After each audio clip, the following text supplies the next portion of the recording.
वो आपके सिर्फ तब अचीव होते हैं अगर पाकिस्तान जैसे मुल्क में एक डेमोक्रेसी हो, डेमोक्रेटिक कल्चर हो, क्रेडिबल सिविलियन लीडरशिप हो। और वो ये जो चीज़ अटैक करने से मुझे नहीं लगता कि वो चीज़ जो है वो होगी। अगर वो होनी होती तो 71 के बाद वो हो चुकी होती, बट वो नहीं हुई। तो ये मेरे नज़दीक उनको डिप्लोमेटिकली प्रेस ज़रूर करना चाहिए।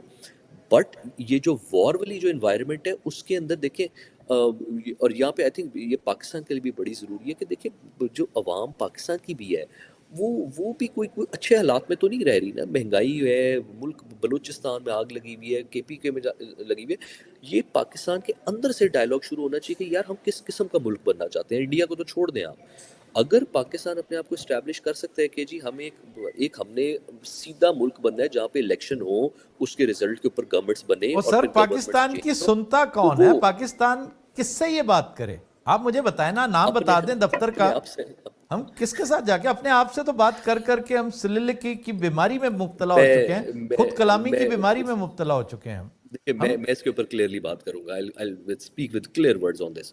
जी जब तक प्लीज। आपकी मिलिट्री इस्टेब्लिशमेंट के अंदर रियलाइजेशन नहीं होगी फिलहाल कि तो दे नहीं आर है वो, नाइदर फिलहाल ट्रेन्ड, नहीं है, फिलहाल तो वो नहीं है, बिल्कुल नहीं है। जब तक वो नहीं होगी तो कुछ नहीं हो सकता। फिर यही हो सकता है कि एक्सटर्नल थ्रेट आपका आएगा और वो सारा मलबा खत्म हो जाएगा, मगर ये इंटरनल मिलिट्री एस्टेब्लिशमेंट के अंदर आएगी कि यार हम ये नहीं कर सकते काम, we can not go like ये दिस। हमेशा और वो तारीख नहीं है गवाह तो है, फिर नहीं हो सकता। तारीख गवाह है। हुसैन नदीम तारीख गवाह है, हमेशा हमारे दोस्तों ने पत्थर चाट के वापस आए हैं। हर हर मार्के में, हर हर लड़ाई और हर झगड़े में ये गए हैं। इन्होंने मनमानी की है, पत्थर चाट के वापस आए हैं। छोड़ दें वो सिलसिला। तो इस वक्त जो करंट सिनारियो है, जिसकी मुझे ज़्यादा फिक्र है, अब मैं समझता हूँ कि शायद आपको भी ज़्यादा फिक्र नहीं है। आप शायद ज़्यादा दूर बैठे हैं वाशिंगटन डीसी में। भाई मैं इस तरह नहीं समझता। आप जो समझते हैं ना कि जंग अगर होती है तो एस्केलेट नहीं होगी, एक हद तक होगी। मैं महसूस कर रहा हूं कि लड़ाई और जंग के बारे में एक कुलिया बड़ा मशहूर है कि बाज़ औक़ात ये आपकी तवक्को और कंट्रोल से तजावुज़ कर जाती है, आप ना ट्रू। चाहें।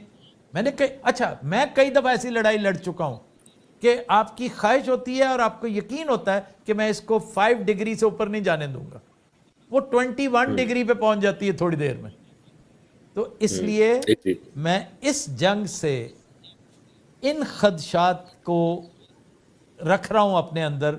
मैं वो चीज़ें होती देख रहा हूं, महसूस कर रहा हूं कि आप शुरू 5 डिग्री की जंग के तौर पे ही करेंगे, लेकिन it will and up being a full scale war, and that would be terrible. That would be terrible not only for Pakistan, for both the countries. ये बात दुरुस्त है, मैं आपके साथ एग्री करता हूं। और ये न्यूक्लियर भी नहीं होगी, ये इवन कन्वेंशनल वॉर में भी एक दूसरे का भुरकस निकालेंगे। अच्छा जी, आप ये मैं ये जानना चाहता हूं कि ओवरऑल आप आज की जो खबरें हैं, जो आज आपने कोई इधर उधर से कोई खबर तो मिली होगी वॉर के हवाले से, फिजिकल वॉर के हवाले से, कोई ताज़ा तरीन आपके पास है कुछ हुसैन नदीम? फिजिकल वॉर के हिसाब से ताज़ा तरीन कोई डेटा या नहीं, नंबर कोई खबर, स्पेसिफिकली एनी कुछ? इंफॉर्मेशन? देखिए, अब हमारे पास, मेरे पास जो अभी तक जो नॉलेज है वो यही है कि वेरी क्लियरली उन्होंने कहा है कि हमने मिलिट्री एक्शन करना है। ये दैट इज गिवन, उन्होंने दैट वो इज दे दिया क्लियर, है। इस पर कोई शक नहीं। और वो दूसरी चीज़ उन्होंने ये कही है कि वो भी अंडर टू वीक्स के अंदर ही होना है। ये भी चीज़ उन्होंने क्लियर की हुई है। तीसरी जो चीज़ उसमें अंदर ये ये है वो ये है कि दूसरी बात जरा क्लियर कीजिए, मैं आईएफबी ठीक कर रहा था। दूसरी बात? दूसरी चीज़ ये है कि अंडर 2 वीक्स के अंदर अंदर ये अच्छा होना है। अच्छा विद इन अच्छा। 2 वीक्स के अंदर अंदर उन्होंने डिसाइड किया हुआ करना है। तीसरी चीज़ इसके अंदर इंपॉर्टेंट ये है कि वो, जो कि मैंने पहली बात की थी कि देखिए इस बार वो सीरियस है। वो जो ये नहीं होना कि जी आपने झाड़ियों में जाके बॉम्ब गिरा दिया ऑप्टिक्स के लिए। पहले तो ये होता है ना कि आप नूरा कुश्ती करते रहो, वो इस बार वो नूरा कुश्ती नहीं होनी। इस बार होनी है तो प्रॉपर होनी है चीज़। और उसके लिए उनको गारंटीज चाहिए, उनको डिप्लोमेटिक कंसेशंस चाहिए, and they are doing the diplomacy around it. तो वो डिप्लोमेटिक इंगेजमेंट्स का रिजल्ट क्या निकलेगा, और उसमें 3 पार्टनर्स हैं, रियाद है, अमेरिका है और आपका चाइना है। कि इनकी क्या इंटरेस्ट्स होंगे इसमें, उसकी बेसिस पे इंडिया डिसाइड करेगा कि हमने स्केल क्या करना है। कि क्या हमने एक दो जगह जाके बॉम्ब गिराने हैं, या हमने ऑल द वे पिंडी तक पहुंच जाना है, या हमने ऑल द वे किस लेवल तक जाना है। देखिए उनके पास इस वक्त ऑप्शंस हैं, पाकिस्तान के पास ऑप्शंस नहीं है, ये जो साफ सी बात है। तो जो जो जो थोड़ा सा मैं पॉइंट पे डिफर करूंगा वो ये होगा कि देखिए जंग हमेशा तब लड़ी जाती है जब it's a two way thing, right, कि दोनों के पास कैपेबिलिटी और कैपेसिटी हो। यहाँ पे इस वक्त कैपेबिलिटी और कैपेसिटी दोनों की सिमिलर नहीं है।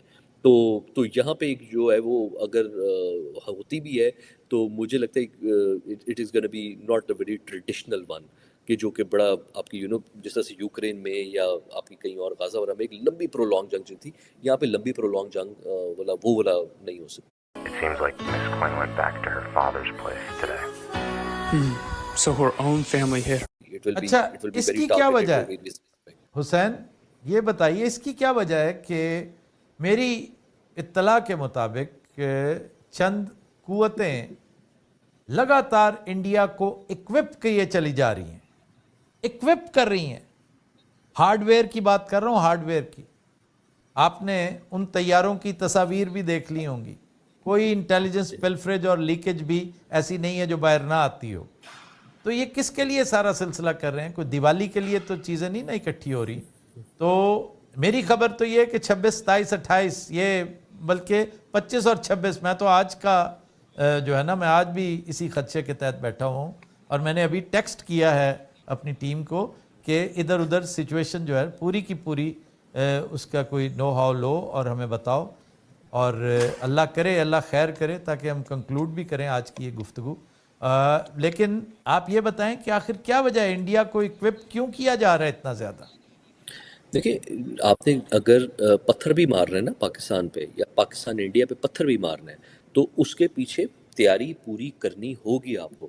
1 लाख जहाज़ खड़ा करना पड़ेगा, फौज मोबिलाइज करनी पड़ेगी, even if you want to throw a stone. तो दोनों साइडें जो हैं वो देखें तैयारी पूरी होंगी। मैं ये नहीं कह रहा कि जी तैयारी नहीं होगी या कोई वॉर नहीं होगी या ये नहीं होगी। मैं आपको बार बार ये बात कह रहा हूँ कि उन्होंने इंटेंशन कर ली हुई है, इवेंट होना है, स्केल किस लेवल पे होना है वो नहीं डिसाइडेड अभी। और अगर वो कोई भी अभी कहता है कि जी कोई डिसाइड हो गया वह स्केल के हमने ये करना है वो करना है, तो वो झूठ। ये इन्फॉर्मेशन किसी के पास नहीं है, ये अभी डिप्लोमेसी के ऊपर उनकी बातचीत चल रही है, अमेरिकन चाइनीज रियाद के अंदर कुछ उनको एग्रीमेंट्स हो रही हैं, कोई बातचीत हो रही है, उसके ऊपर स्केल डिसाइड होना है। और वो स्केल जो है वो मेरी नॉलेज में नहीं है कि वो क्या हो सकता है। उसके अंदर मल्टीपल ऑप्शंस हैं, किस लेवल तक वो जा सकते हैं, वो हाईएस्ट भी है और वो एक ये भी है कि वो कुछ करें और फिर उसके बाद पाकिस्तान जो है वो ऑप्टिक्स वाइज कर ले कुछ या कुछ चीज़ें हो जाए, मगर वो event is going to happen, there is no denial. नहीं, इसमें तो कोई शक वाली बात नहीं। अभी अक़वाम मुत्तहिदा के नुमाइंदे ने अभी रिक्वेस्ट की है थोड़ी देर पहले कि भाई प्लीज़ लड़ाई माफ़ करो या कम से कम इसको एस्केलेट होने से बचाओ। Thank you very much Hussain Nadeem, आपने आज भी टाइम हमारे लिए डिवोट किया, बहुत शुक्रिया। और मैं फिर ये कह रहा हूँ कि आपकी ये डिवोशन जो है ये नेशनल सर्विस में शुमार होगी। आपसे फिर मुलाकात होगी। Thank you very much.